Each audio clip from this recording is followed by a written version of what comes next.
Good girl. Right, when you're hunting ridges like this, broken ground like this, the thing to always bear in mind is even though we've got dogs with us, the hawk's eyesight is 10 times better than ours. So just come to the top of a ridge like this, just stop for a minute or two and just let the hawk have a look round. Because the hawk will spot things that we never ever will. And if the hawk's disinterested in this little patch of ground in front of us, until we get to some more cover that the pointers can work properly, then we'll just slowly move on. But basically, the hawk's hunting with you, so let it actually do some of the hunting. It's a good girl. Right, Rose, I think you're better off putting your hawk in a tree because the rabbits are going to be in, not out, so he's got a far better chance of seeing them. So if you let him, put him up in a tree and let him follow on.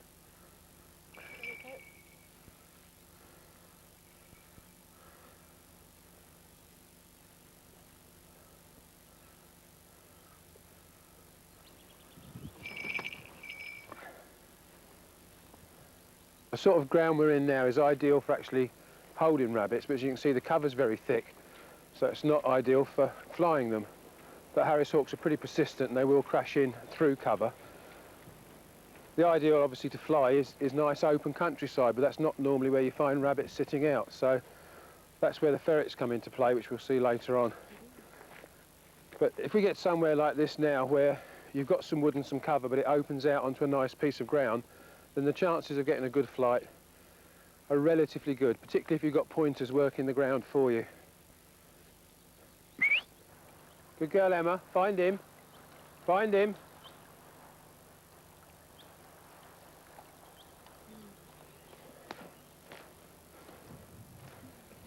Right, one of the things you've got to be very careful of is we've just passed a freshly killed rabbit that's been had by a stoat or a weasel, and both hawks have spotted it.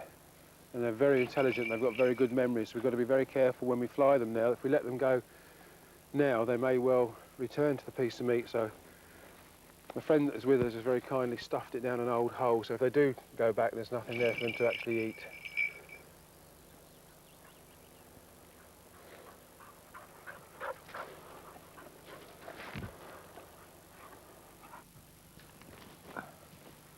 Okay, well, we're in thick wood again, but there's quite a few rabbits breaking. But we're seeing them very late, so I'm going to try and put the hawk up a tree and get her to follow us, and the shield then can actually watch what the dogs are doing. Good girl.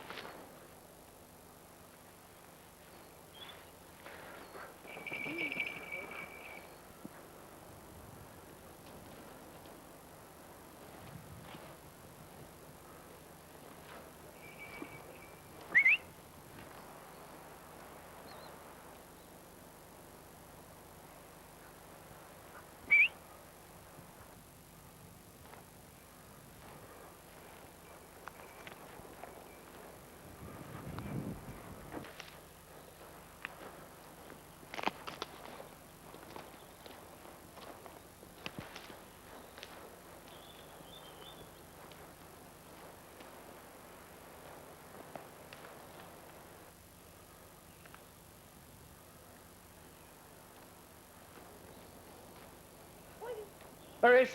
Right, fly it. They both bloody missed it! For God's sake! I thought it's either going to break that way or this way.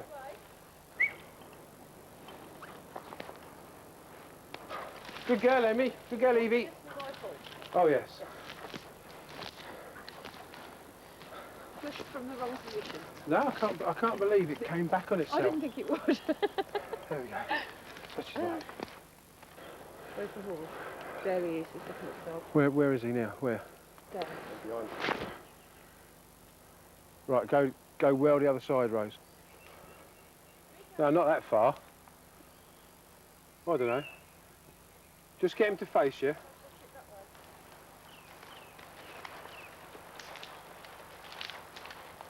Find him. Ah! I held on to her. That was the most classic mistake any falconer can make. I thought she was baiting to go in a tree, so I held on to her, and it was actually a rabbit she'd seen. So,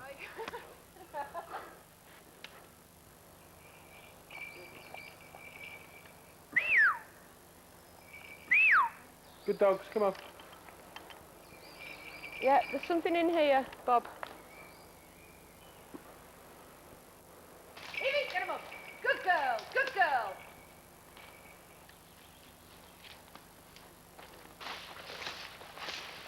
Oh!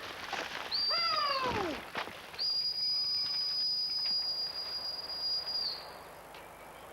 That's one lucky rabbit. Not yet, it's not.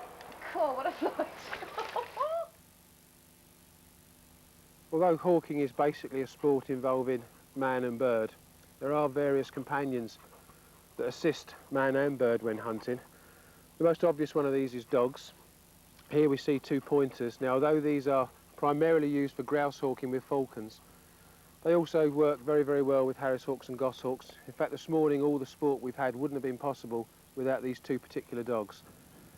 There are various types of dogs that are suitable to hawking, and depending on what sort of hawking you do is what sort of dog you then go out and purchase and train. But realistically, there's a very, very true saying which says good hawks are made by good dogs, and this really is very, very true. This morning we've had something in the order of, I don't know, 15 flights or so, none of which we would have found without the dogs. There are other companions that are used in hawking, such as horses, for example, hawking from horseback. I've only ever tried that once when I was in America, and I fell off with such amazing regularity that I decided to give it up after one morning. And one of the most commonly used allies when we're hawking is the ferret. Now, I don't know a great deal about ferrets, and I'm very fortunate that my friend Alan Campbell comes out and does the ferreting for me. Again, without the use of his ferrets, my sport would be very, very limited.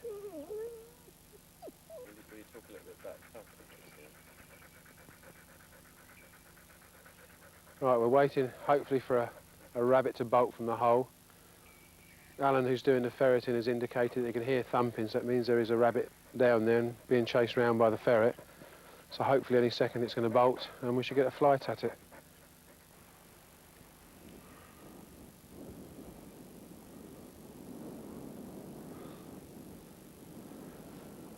Rose, come here in case another one comes out. But no chance against the wind, none at all. There's something there. Evie, down. Oh, fuck. Yeah!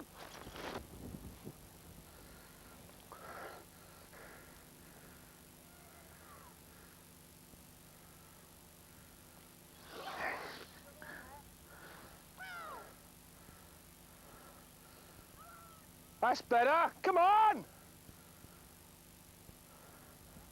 Yes! Woohoo!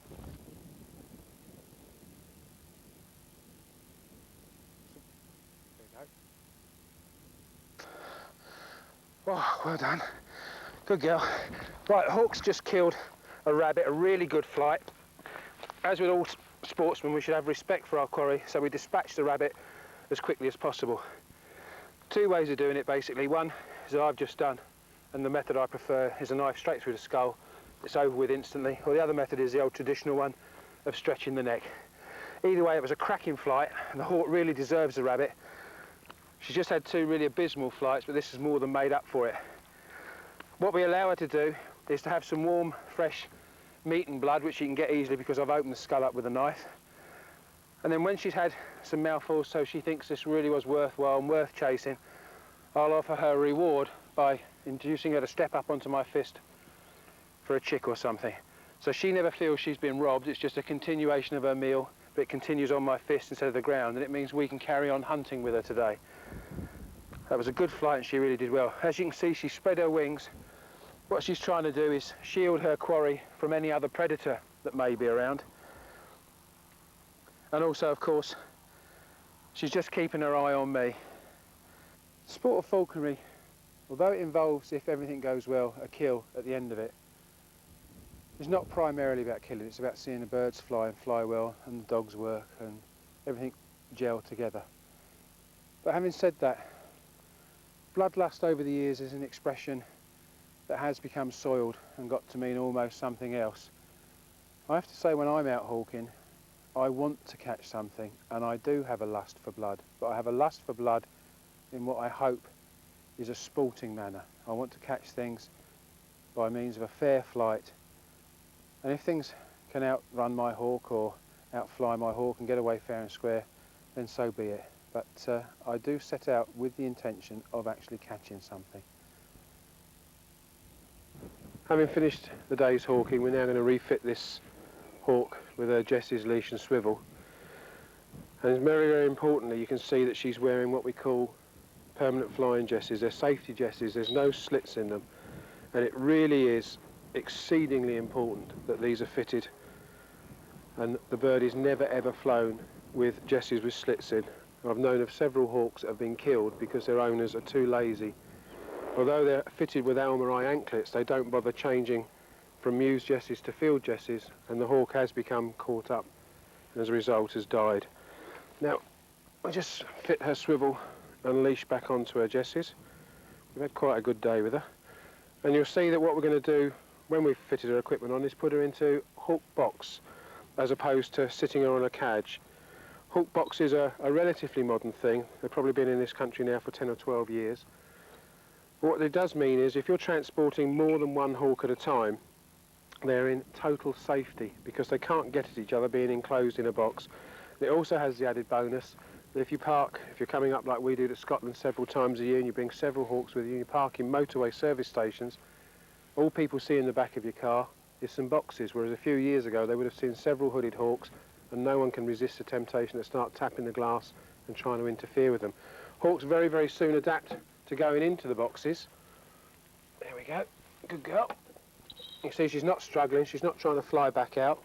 We have a little cutout in the bottom of the box that the leash passes through. We then secure it to a ring here. And again that means that when we open the box to take her out at the other end of the journey, should she fly out, which most of them don't ever want to do, they accept the box very quickly, we're not going to lose her because she's secured safely on here. What we're going to show you now is some of the jobs that we have to do on a day-to-day basis on our regular management with our hawks. Amongst these will be changing jesses, fitting bells, telemetry tail mounts and imping broken feathers.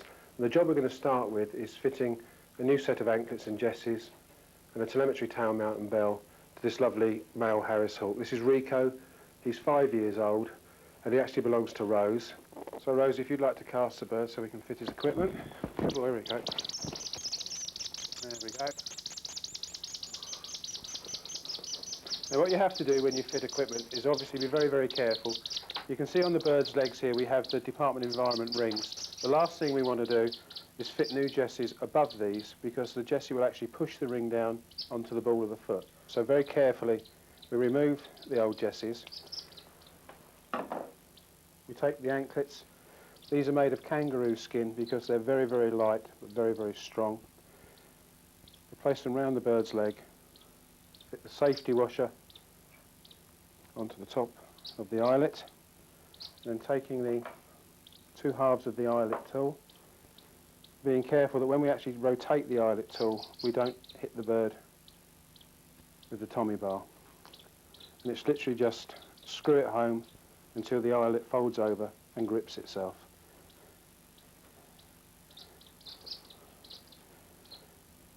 There we go. Remove the bar and always check and make sure that the eyelet has actually folded back on itself and retains the female part in position. Always try and also fit the safety ring on the inside because that's the point of most pressure. Having fitted that, we put the jessie into place, put the swivel onto the first jessie,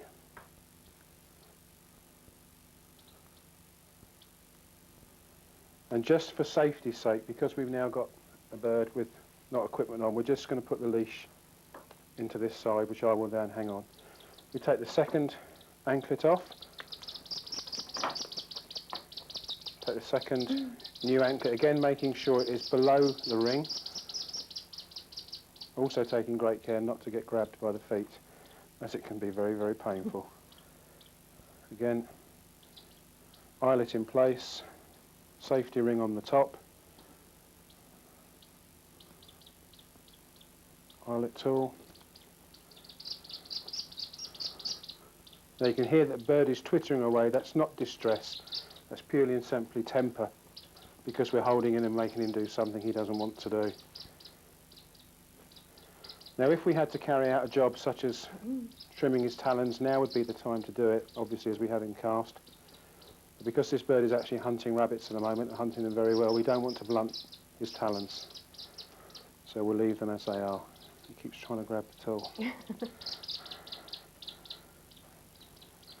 There we go. Again, make sure the ring has gone right the way down into place. Thread the jess from the outside to the inside. Remove the leash. Put the second jess to the swivel. Refit the leash again for safety's sake. And what we're going to do while we have this bird in this position is going to fit a bell. Again, make sure it's below the DOE ring. This is a traditional buet, leather buet. A lot of people nowadays use cable ties for fitting bells. That is exceedingly lazy and exceedingly dangerous for the bird. Birds are capable of pulling the cable tie and tightening it on their own leg, and it's all too easy to damage a bird. It takes very few seconds to cut a traditional buet from leather, and as you can see, it's not exactly a hard job to fit it. Just pull that through on itself. When it's nicely in position, snip the excess off, and there we have new jesses and new bells. What we're also going to do while we have this bird cast is fit a telemetry tail mount. And this is very, very simply a tube which glues onto one of the deck feathers. Once in place, we can take the telemetry transmitter and just literally clip it in place when the bird's flying. When he's finished flying, unclip it. And this just literally goes on with a dab of glue into the actual tube, which we make sure it's spread right the way through.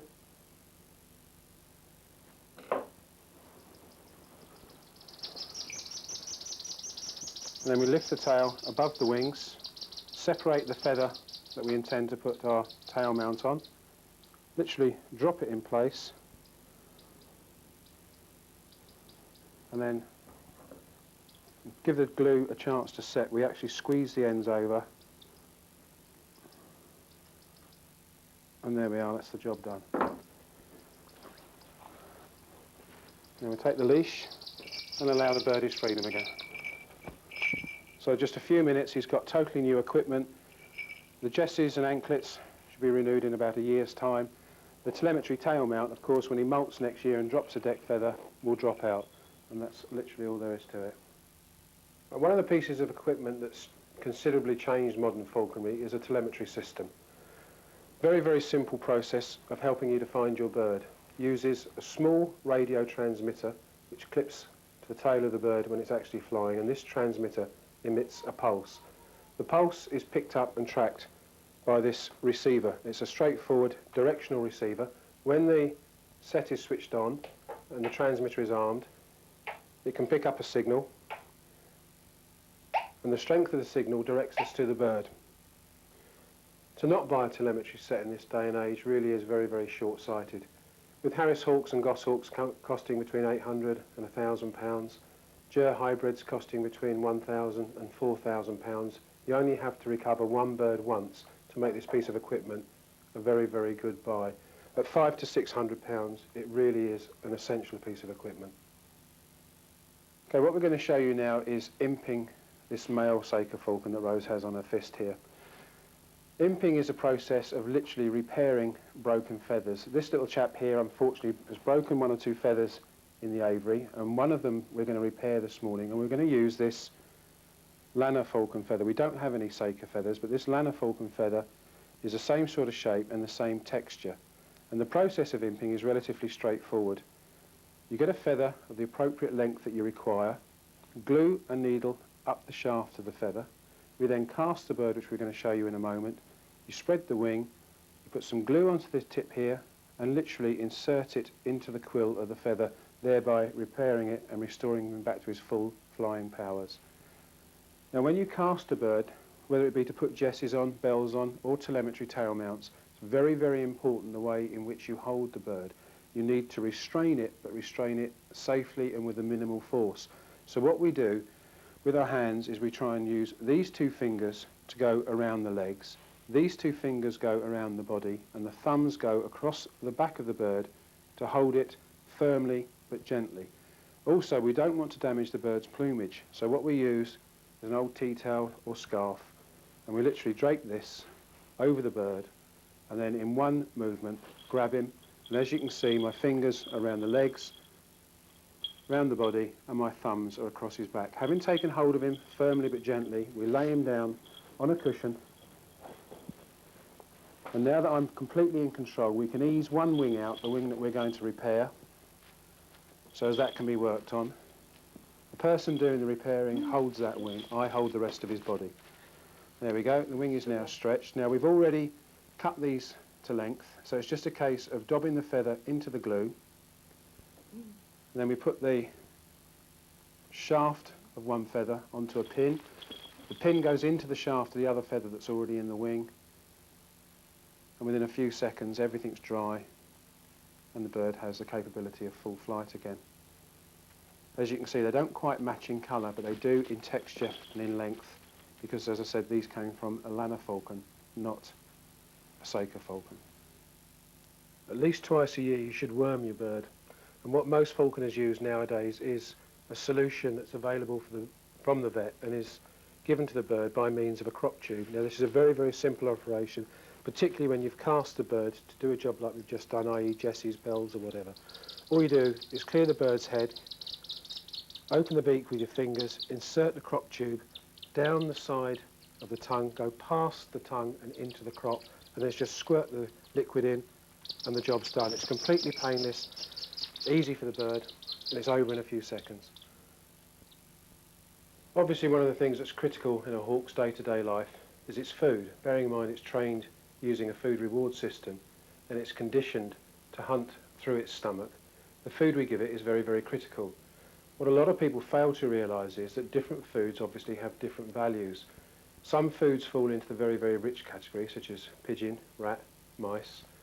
Other foods have very, very low nutritional value, such as rabbit, washed meat, and to a certain degree chicks, although chicks like these, day-old chicks from a hatchery, do tend to form the basic diet of most trained hawks. Generally speaking, it's because they're easy to obtain and they come more or less in a uniform size, approximately just over an ounce each. But one thing that should be remembered is that day-old chicks themselves live on the yolk sac that's inside them. That sustains them for the first 24 hours of their life, and it's very, very rich food. Now, if I was to give a hawk, for example, 4 chicks a day, I would remove the yolk sac from 2 and feed her 2 complete, so as her diet didn't become falsely enriched. If I want to reduce a hawk's weight, other than by starving, which is not the way to do it, then I would like to give her a low protein food, so she actually eats plenty of food, all her internal organs work, her bowels work, but she's not actually picking up a great deal of protein. If I have a hawk that's in low condition, I can do it the other way around, give her plenty of good quality food and build her condition back up again. One thing that should be avoided at all costs are road casualties. When you become a falconer, well-meaning neighbours will bring you a dead pheasant they found in the road or a pigeon. These should not be used as food. They may well have been hit by a car, but the reason you must think to yourself is, why were they hit by a car? Perhaps they were ill, perhaps they weren't as fit as they should have been. If you then feed them to your hawk, you may well be inducing some disease. So do not use road casualties, only buy good quality hawk food. Another way we have of dieting a hawk and bringing it into condition, a method that seems to be lost amongst modern falconers, is wrangle. Wrangle seems to put fear into a great many people. It's a very, very straightforward process. All wrangle consists of is some small stones. For a Harris hawk, they would be about the size of a pea. When you feed the hawk, you make sure that she ingests about 6 of these. If she's nervous about taking them or won't take them out of your hand, you can very, very simply hide one in the beak of a chick or up in a leg, say, and just make sure that she swallows around about 6 of these a night. Now what these will do is sit in the crop. As she puts her food over from the crop to the stomach, these stones will move about and they will actually start to remove the mucus lining to the inside of the crop. When she casts a pellet the next morning, the stones will come back out. They're very, very easy to spot because having spent the night in this material, they will come out really bright and shiny. So just make sure if you put 6 in of a night time, you pick up 6 again the next morning. But food is a very, very critical thing, and care should be taken over it. Nowadays, what with hatcheries and pet food laboratories, to get good quality food is really very straightforward and very simple. What we're going to show you now is the basic training and calling off of a hawk, but please don't be fooled into thinking it really is this simple. We're not going to insult your intelligence by pretending we're actually going through the motions of training a hawk. We're using a fully trained bird, and all we're giving you is a quick insight to how that bird would be trained. Now, the particular bird we're using is a female Harris hawk, and we're going to show you hopefully at a jumping leash length, then on a creance, and then free. We'll put the hawk down on this post. Now, she's still attached to her leash, she still has her jesses and swivel on. We put a little bit of food in the hand, and all we're looking for initially is a short jump. We want her to trust us sufficiently that she'll jump to us for a food reward. We just give her a mouthful, we put her back, and we repeat the process. But each time we do it, we just move that little bit further away, ask her to do that little bit more. Now, once you're confident that she'll come leash length to your fist, in other words, she's come to the end of her tether, we now remove the leash and swivel and fit the creance. It is very, very important that you don't be lazy at this point and be tempted to tie the creance directly to the swivel, because should anything happen and the creance break, then your hawk's going to go off bound. So the thing to do, remove leash and swivel, fit the creance, which you should have already laid out so as you don't keep the hawk waiting, directly to the jesses. Attach the creance using the falconer's knot, and bearing in mind we're concertinaing here the training of a hawk. In these early days, when you've got her to jump leash length and you first put her on a creance, it is very, very tempting to try and call her tremendous distances. Don't. She's been coming leash length and she's happy with that. If you suddenly increase the distance a tremendous amount, she's not going to be very happy. So just put her down, and for the first 1 or 2, just go very, very slightly further than leash length. But each time she comes, she gets a food reward. Back on the post, a little further away, another piece of food. And each time, if you've given her a piece of food, another thing that's very important, particularly with a younger hawk, if you have to put your hand anywhere near her feet, show her that you don't have any food in there before you do anything around her feet. That way she won't be tempted to grab you. Again, let her go back to the post. Doesn't matter if she wants to go there of her own accord. Get a little piece of food and call her back to the fist. Each time she comes, she gets a reward. Gradually increase the distance you're calling her till you're calling her something like 50, 60 yards. When she'll come instantly, then we fly her free. You can see this one's done it so many times, she knows exactly what she's doing. So what we do now, we're ready to fly her free. We'll remove the creance altogether. And again, another very, very important safety point is remove the muse jesses. Even on an old trusted hawk like this, do not be tempted to fly the bird with muse jesses. Field jesses only. Because if she decides to go off even momentarily, these could snag her and catch her in a tree. So put her back on the post. Now she's completely free, no encumbrance at all. Call her to the fist. Now, if this really was the first time free, you'd give her a slightly bigger reward, make her think the whole thing was worthwhile. Back to the post again.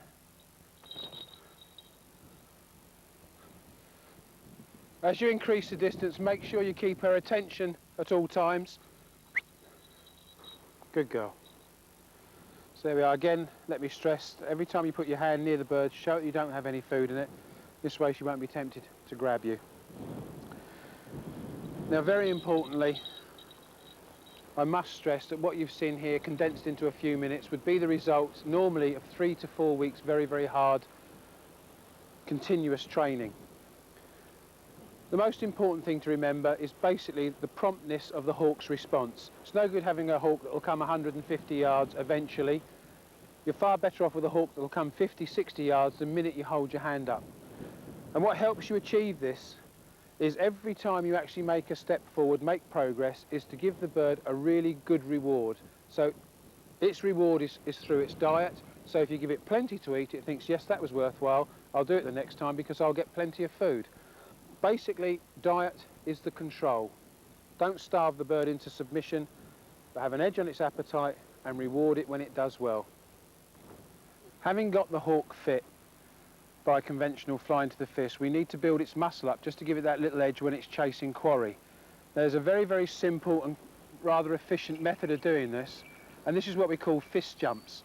Now, although these look very, very simple, they actually strain the hawk a great deal. They really do put pressure on both the pectoral and leg muscles.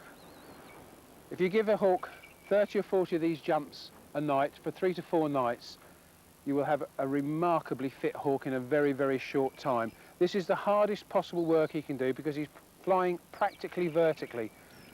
And this is Rose's little male Harris hawk Rico. And when you actually see him hunting in the field, you can see that the effort in training a bird like this really does pay dividends. If you were to take him out having just called him off to the fist a few times, then the first few flights he had at rabbit would tax him severely. But by giving him jumps like this, you build his muscle very, very quickly. The final part of the hawk's training is to make sure she will actually chase a rabbit. And the first time she chases and catches one is called entering. We've prepared for this moment by calling our hawk to the fist, doing the jumps to get it fit. And how we test that she's actually ready to chase is use what we call a dummy bunny. Now, all a dummy bunny is basically a rabbit lure. It's a dog dummy covered with some artificial or rabbit fur, whichever you prefer. And this is dragged along the ground. There's a piece of food tied on there, and the hawk chases it, hopefully, and grabs it. Now, for the purpose of this demonstration, bearing in mind that in this video we've used fully trained hawks, the dummy bunny for this particular hawk, who's killed many hundreds of rabbits, has certainly lost its appeal. So what we're actually going to do is drag a dead rabbit on a piece of string. The rabbit is one that she actually caught yesterday. What we're going to do now is see if the hawk will actually attack what should be an artificial rabbit. For the purpose of this, Rose is going to drag the rabbit along the ground, and she will yell ho in exactly the same manner as we would do if we'd managed to put up some wild quarry. I'm shielding the hawk from the dummy bunny at the moment because we want it to be something she suddenly sees. As Rose yells ho, I will move my body and then the hawk will be able to see, and then hopefully it will attack immediately. Okay, Rose?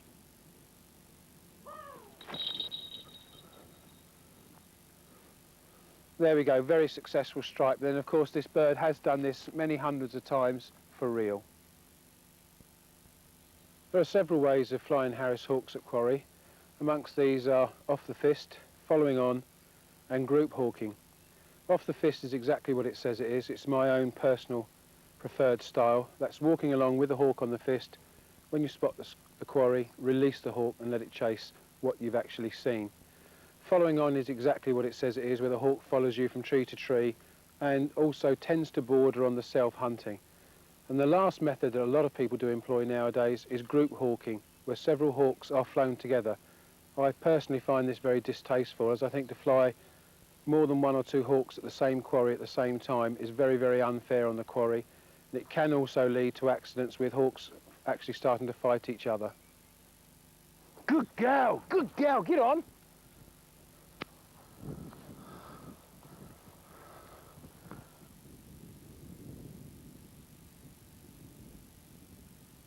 Still flying it?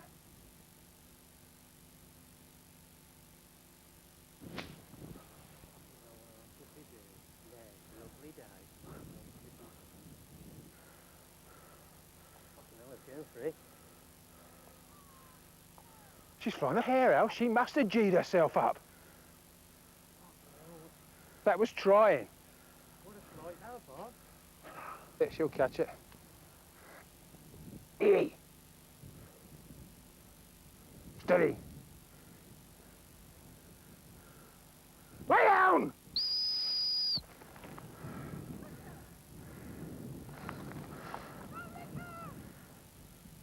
Oh, yes!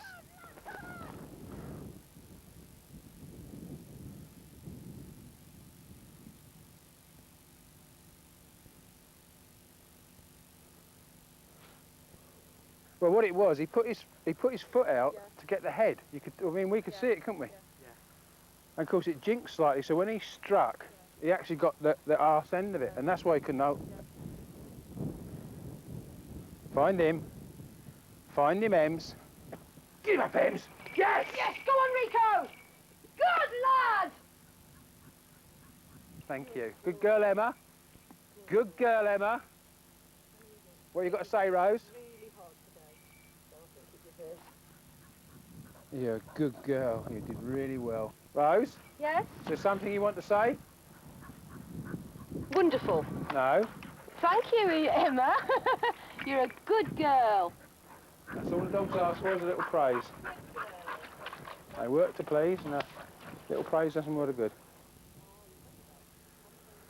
What you just saw there was a perfect opportunist sort of kill that a Harris hawk makes so well. We'd already had a flight with both birds, and they'd chased about 200 yards down to this group of rocks a rabbit, and it got away in the rocks here.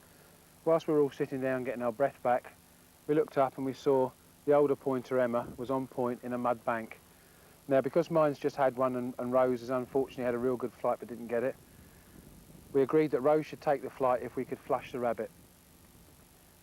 Sent the dog in, rabbit came out, and to be fair, had I sent the female after it, we probably wouldn't have got that anyway, but Rose let her little male go, and because the males are such rapid accelerators and so manoeuvrable, being that bit smaller, he nailed it before it had gone 15 yards.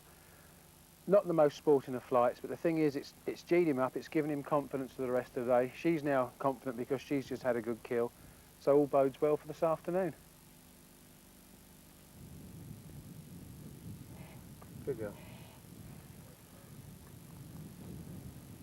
Good girl.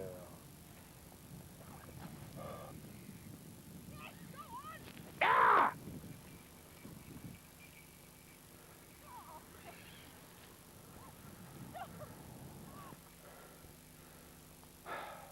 That's a woodcock carrying its baby. Flying off, holding its baby. That's why it's flying so slowly and so deliberately. One, it had the additional weight of the baby. Second, it's trying to lead the hawk away, and maybe there'll well be another one here.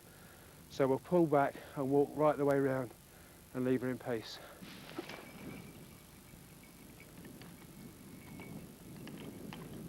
Yes! Yes, no! Take it off, Al!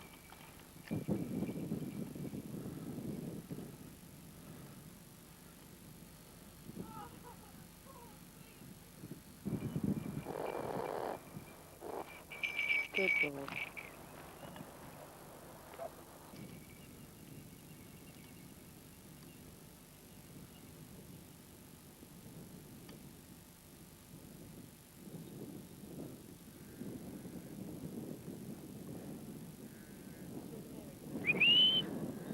Hey!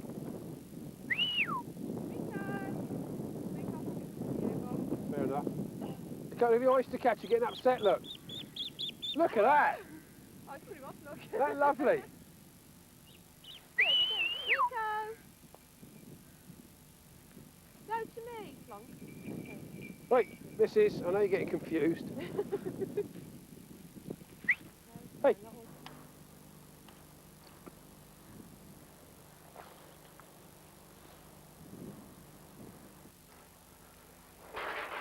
Ho! Yes! Good girl. Good girl.